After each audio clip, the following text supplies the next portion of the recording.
y hay problemas que con honestidad le tenemos que explicar a la gente que superan las posibilidades del país en este momento. ¿Por qué? ¿Por qué superan las posibilidades? A ver, yo creo que el principal obstáculo para el desarrollo del país, la cosa que más golpea la vida cotidiana de los cubanos y cubanas, y también la vida económica y social, es el bloqueo impuesto por los Estados Unidos, que es una práctica brutal. Yo diría que es un hecho de lesa humanidad, atenta contra un pueblo. Es un pueblo condenado a morir de hambre, a morir de necesidades, viola incluso lo territorial, impone normas en la relación del mundo hacia Cuba que son totalmente extraterritoriales y que se ha recrudecido mucho en estos momentos, y donde impera además una enorme persecución financiera. Entonces, el flujo de capitales, el flujo de inversiones hacia Cuba cuesta mucho trabajo para los que tengan la mayor voluntad, porque hay muchas presiones por parte del gobierno de los Estados Unidos hacia eso. Y es un bloqueo que ya arrastramos 60 años. Alguien puede decir, están obsesionados con el bloqueo. No, yo creo que los que han estado obsesionados con bloquearnos son los gobiernos norteamericanos. Nosotros queremos vivir en las condiciones normales de un país. Nosotros no somos una amenaza para nadie. Lo que tenemos es una voluntad y una vocación por justicia social, por construir un mundo mejor, por construir un país mejor. Incluso a esa vocación por la justicia social que siempre hemos tenido, ahora en las condiciones actuales la queremos acompañar con una sociedad que tenga prosperidad. Y el principal obstáculo para eso es el bloqueo. Hemos ido tomando un grupo de decisiones que actualizan el modelo económico y social. Se ha concebido y se ha reconocido un sector no estatal de la economía que crece mucho, que es un complemento de la economía estatal, y no es el sector, digamos, privado del neoliberalismo, es un sector no estatal, un sector privado que complementa lo que se hace también desde la empresa estatal, que tiene relación con la empresa estatal o con el Estado, que está en el plan de la economía, en nuestra planificación, cuánto aporta el Producto Interno Bruto a ese sector, cuánto hay que invertir en ese sector para que tenga facilidades de producir o de dar servicio, y cuánto representa también del % de la fuerza de trabajo. Y es un sector que yo diría que mayoritariamente también está comprometido con la revolución. Hemos ido aún más, no solo hemos reconocido la propiedad privada y la existencia de ese sector privado, sino que hemos avanzado en la gestión de alguna parte de propiedad estatal por formas no estatales. O sea, hay propiedad estatal que se da sin ceder la propiedad, se da a forma para que pueda ser gestionada por formas no estatales, ya sea por trabajadores privados o por cooperativas. También en estos tiempos hemos ampliado nuestra visión sobre derechos civiles, derechos humanos. Estamos cumpliendo, porque hemos firmado y nos sentimos comprometidos, diferentes acuerdos a nivel internacional que no estaban verdaderamente expresados en nuestra Constitución, y también la manera de pensar de los cubanos sobre temas que antes eran tabúes o que eran temas que se asumían desde otra posición, hoy están con otro enfoque, sobre todo en la población joven.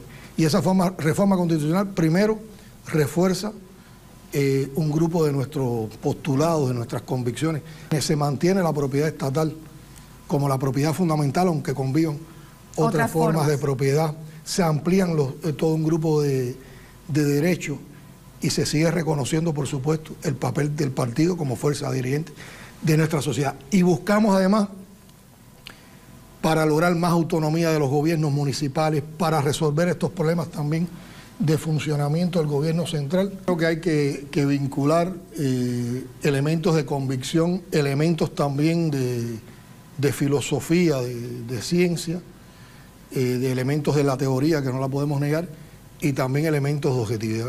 Si uno va, y no quiero entrar, yo no soy un especialista en eso, pero en lo que uno ha estudiado y en lo que uno trata de argumentar, si uno va al marxismo clásico, el modo de producción al que aspiramos es al comunismo. Por lo tanto, comunismo y socialismo están íntimamente relacionados. Si tú quieres construir el socialismo, porque quieres llegar al comunismo.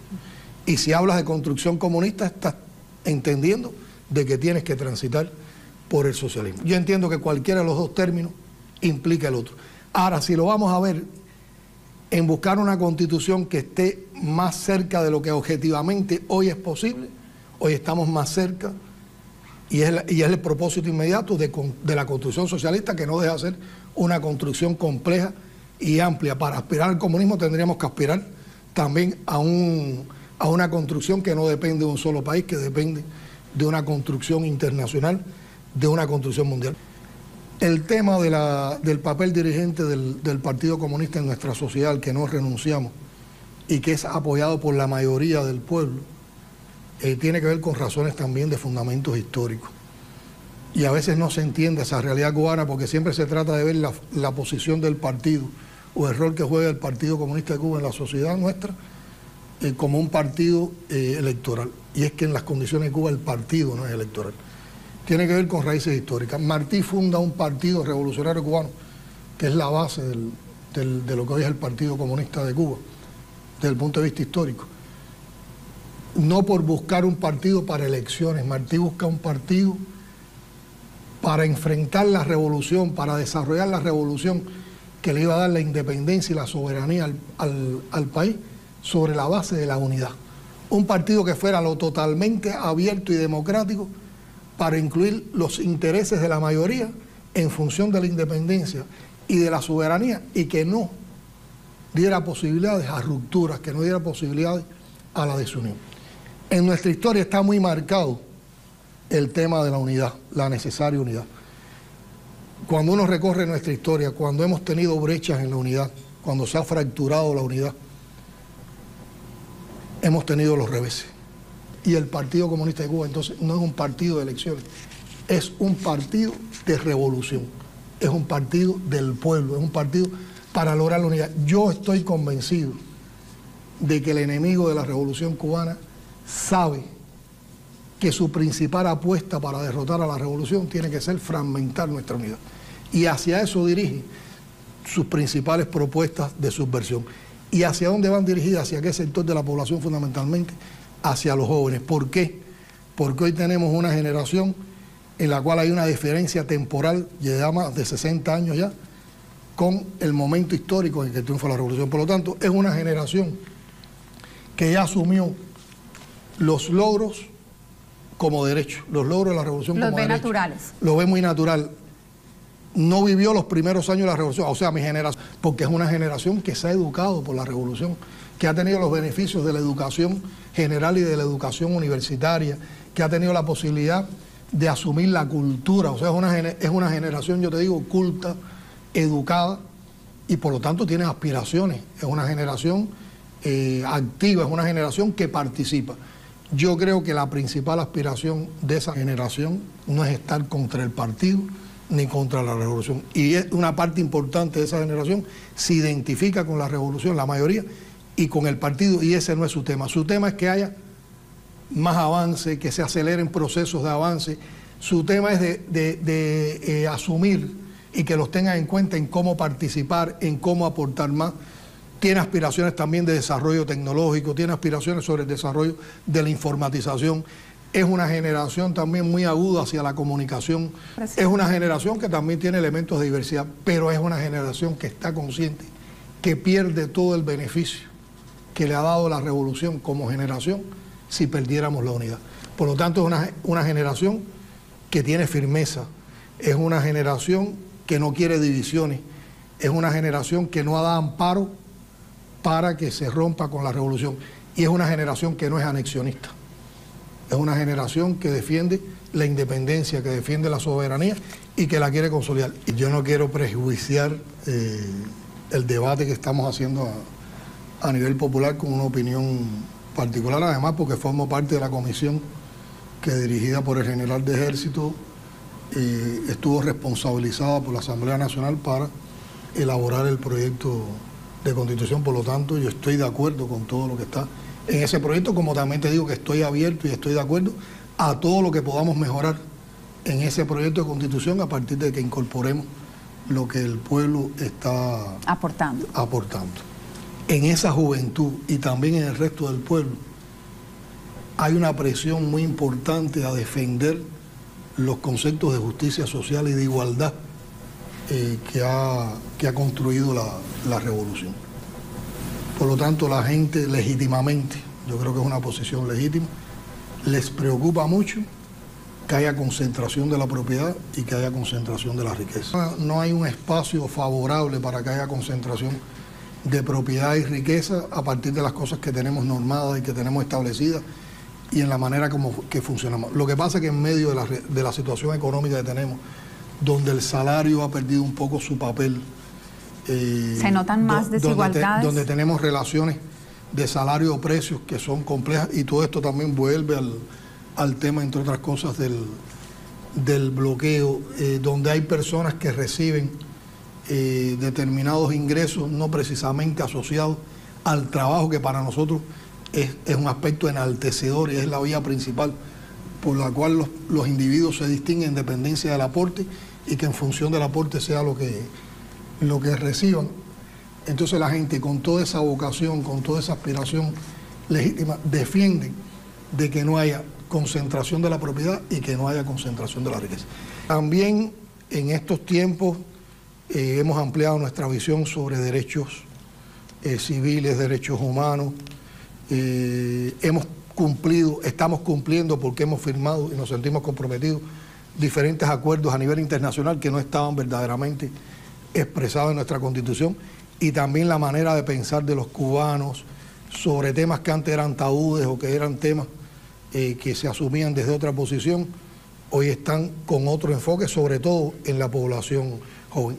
Hay una vocación humanista en el sentido de la actuación de la revolución, y por lo tanto yo te diría que en estos años en que hemos vivido hay una evolución tremenda en el pensamiento. Se han roto muchos tabúes que antes eran cosas muy establecidas, y yo creo que hay una juventud también que empuja mucho en esto, porque ve de una manera distinta determinados problemas sociales. Uno tiene sus ideas, uno tiene sus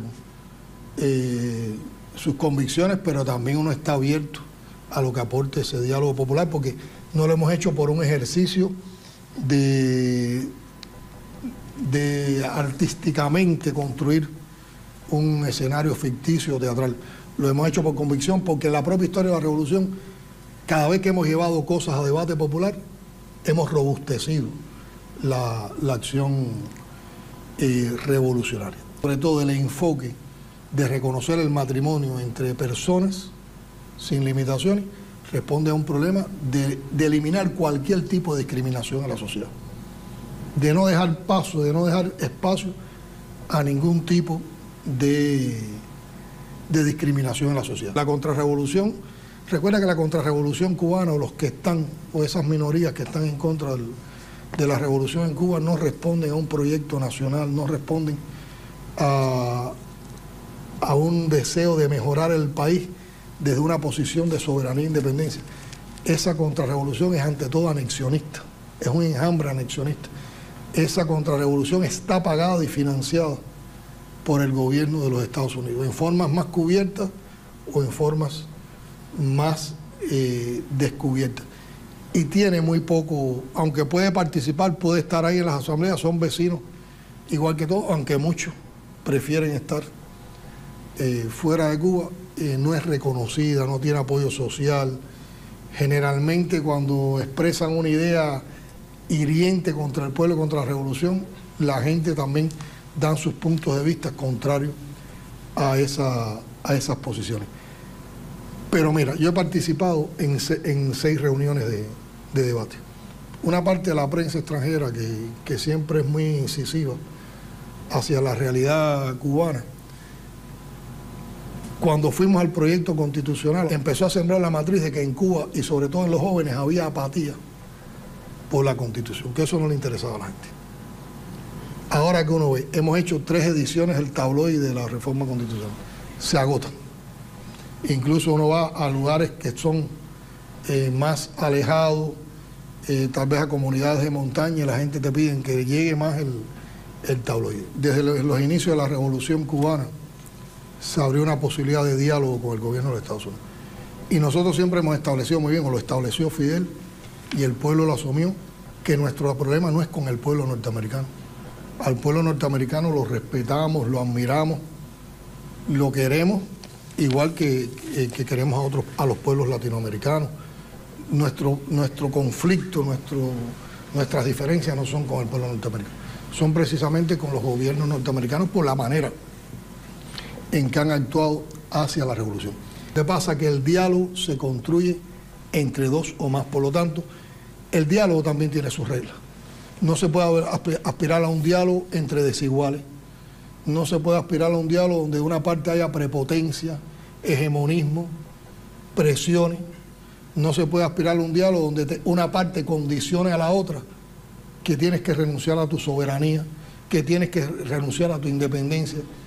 No se puede establecer un diálogo cuando una parte exige que tú te sometas a sus designios. ¿Y esas son las exigencias de Trump? Y esas son las exigencias que durante todos estos años han estado presentes en la práctica. Nosotros tenemos posiciones ideológicas totalmente contrarias a las que defiende el gobierno de los Estados Unidos.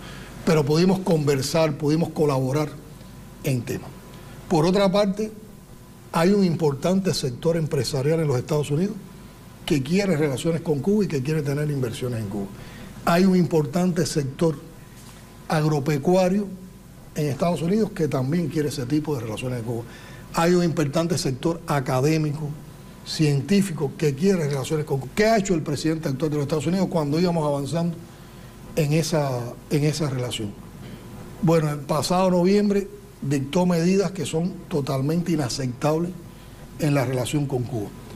Esas medidas, a nuestro modo de ver, las ha dictado para quedar bien, para asumir determinados compromisos con una mafia anticubana que vive sobre todo en Miami, que todos conocemos cuál ha sido su posición histórica alrededor de nuestra revolución.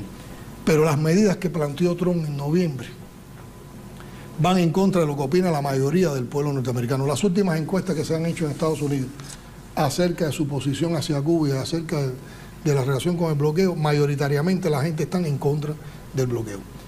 Va contra las posibilidades de los ciudadanos norteamericanos, limita a los ciudadanos norteamericanos, los limita en las visitas a Cuba. A los ciudadanos norteamericanos se les alerta cuando van a visitar Cuba de que no deben venir a este país, se les hacen historias sobre nuestro país que desfavorecen ese viaje. Se limita a empresarios norteamericanos y a personas norteamericanas a invertir o a tener relaciones comerciales o financieras con un listado de empresas cubanas que han dado a conocer. Limita a los ciudadanos norteamericanos a visitar el país, limita a las familias cubanas a reencontrarse. Y la perspectiva es que eso no cambie, presidente, digamos, en la era de Trump no se puede vivir nuevamente un acercamiento o normalización. Limita a los cubanos también a que puedan ir a los Estados Unidos. Se limitó la presencia de personal cubano en nuestra embajada, limitaron el personal norteamericano en la embajada. Los acusan de ataques sónicos. Ustedes dirigieron ataques sónicos contra los estadounidenses. Han incluido unos trámites de visado que son casi que a través de terceros países que todo lo complican y lo enredan. Han vuelto a la amenaza, a la imposición, y en medio de eso han creado toda una falacia y toda una historia con supuestos incidentes acústicos. Indudablemente hay que reconocerlo, las relaciones hoy están en retroceso. Mantenemos canales de diálogo todavía, y nuestra posición ¿cuál es? Y yo creo que esto es muy interesante. Nosotros no negamos en ningún momento las posibilidades de diálogo. Nosotros queremos un diálogo, pero tiene que ser un diálogo entre iguales, tiene que ser un diálogo en que se nos respete, y tiene que ser un diálogo donde no se nos condicione nuestra soberanía, nuestra independencia, ni nuestras relaciones con los países amigos del mundo, porque nosotros no aceptamos imposiciones, y nosotros no estamos dispuestos a hacer ninguna concesión de principios, y mucho menos en las relaciones con los Estados Unidos. Y yo creo que no hay nadie más privilegiado que yo como presidente, que cuento con el apoyo del general de ejército, de nuestro primer secretario del partido, con toda esa historia que tiene como líder de la revolución cubana. Con Raúl hablamos prácticamente todos los días. Raúl está pendiente de con qué intensidad trabajo, pendiente de todo lo que se hace, pide información sobre las cosas que estamos proponiendo, participa en reuniones y en debates, aconseja de una manera muy, muy sincera y sin el menor atisbo de una vanidad o de imponer algo o de limitarnos en algo. Y yo en esa relación, y lo tengo que, es un sentimiento muy, muy personal, a veces no, siempre estoy sintiendo que es como un padre que me está guiando y que a la vez me está dejando caminar. Y cuando digo, esto no lo reflejo solo como un elemento personal, nos está dejando caminar, nos está dejando hacer sin dejar de cumplir sus funciones y su jerarquía como secretario del partido. Y yo creo que eso le da mucha confianza al pueblo.